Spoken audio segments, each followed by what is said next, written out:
एक तरफ फिलिस्तीनी लोगों से आंखों में आंखें डालकर पूरी शिद्दत से लड़ती इजराइल आर्मी की महिला जवान है, तो दूसरी तरफ वेस्ट बैंक के जेनिन शहर से उठता धुआं है। हवाई हमले, गोलीबारी और घायलों की चीख पुकार है। जेनिन से जान बचाकर भागते लोग हैं। एक हफ्ते पहले तक ऐसा दिखने वाला जेनिन कैंप अब खंडर शहर की तरह दिख रहा है। तबाही का ये मंजर गवाह है इस बात का कि ये शहर 2 दशकों बाद फिर से जल उठा। इजराइल आर्मी की कार्रवाई में अब तक दर्जनों फिलिस्तीनी मारे जा चुके हैं। इजराइल के ऑपरेशन ने जेनिन में रिफ्यूजी कैंप को लगभग तबाह कर दिया।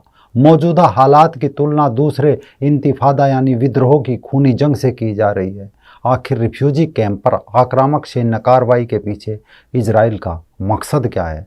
फिलिस्तीन में 20 साल बाद इजराइल का सबसे बड़ा हवाई हमला क्यों करना पड़ा? हमास के खिलाफ नेतन्याहू का ऑपरेशन ब्रेकवाटर क्या है?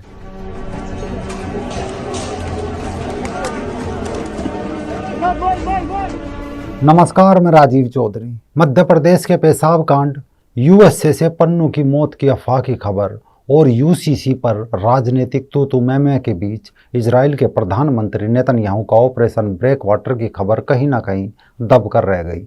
आखिर हमास और इजराइल के बीच क्या है ये जंग जो एक सांप और नेवले जैसी है?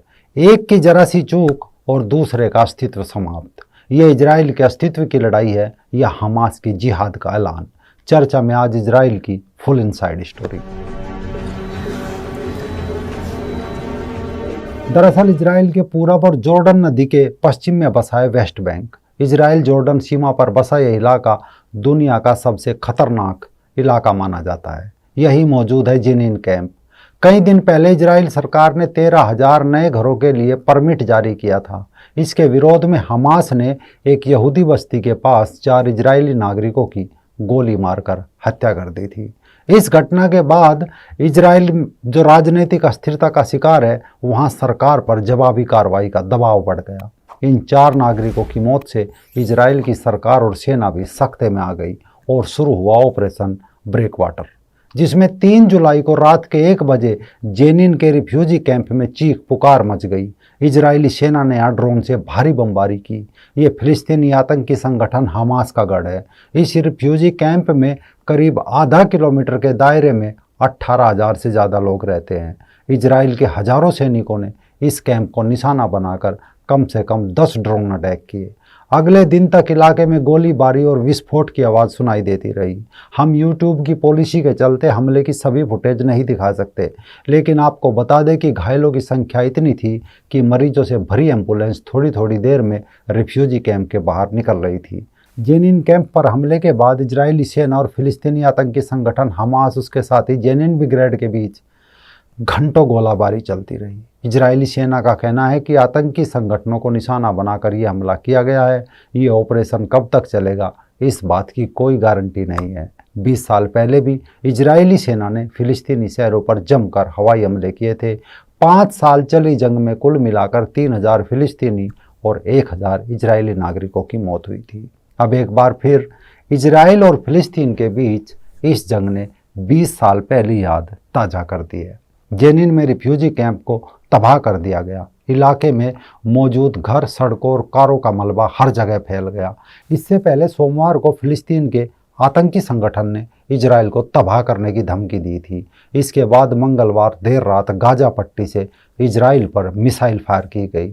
हमलों को देखते हुए इजराइल में अलर्ट सायरन बजाया गया। आयरन डोम को एक्टिवेट कर दिया गया। इजरायली मिलिट्री ने गाजा से आए 5 रॉकेट को मार गिराने की पुष्टि की। इसके बाद सेना ने गाजा पट्टी और हमास के ठिकानों पर दोबारा एयर स्ट्राइक की। इस पर इजराइल के प्रधानमंत्री बेंजामिन नेतन्याहू ने कहा कि इस तरह के हमले आतंकवाद के खिलाफ हमारी लड़ाई को रोक नहीं सकते।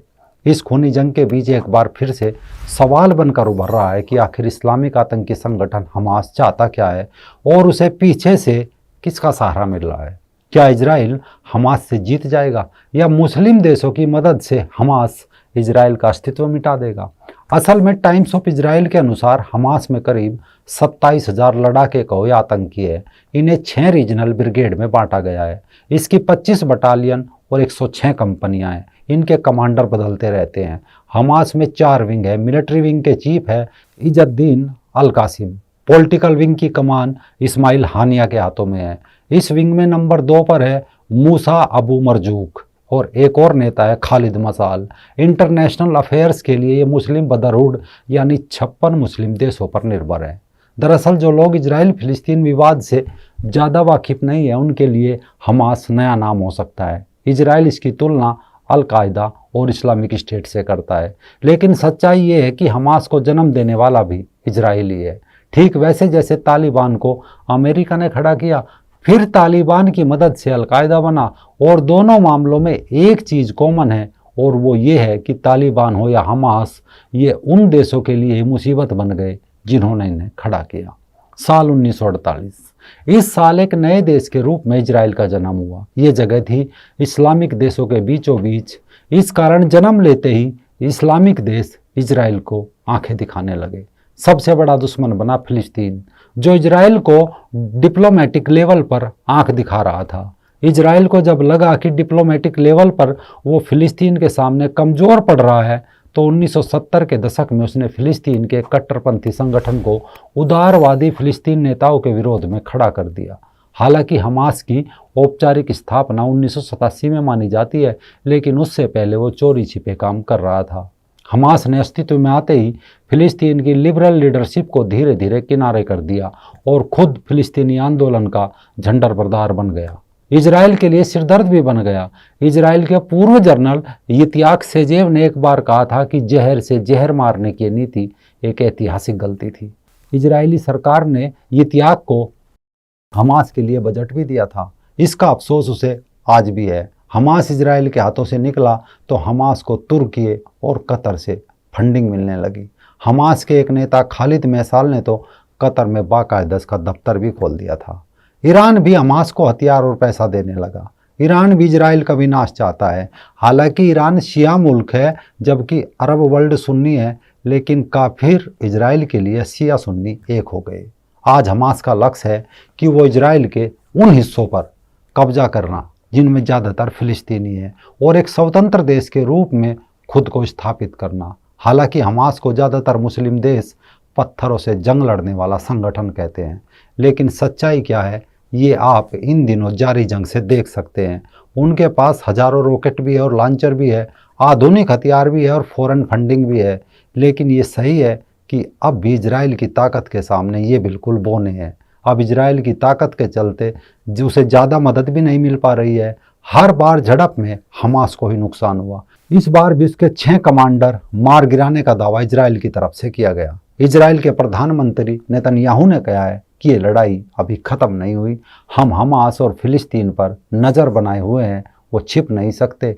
उन पर कब कहाँ हमला करना है ये हम तय करेंगे। साथ ही ये लड़ाई कब ख़त्म होगी इसका फैसला भी इजराइल ही करेगा।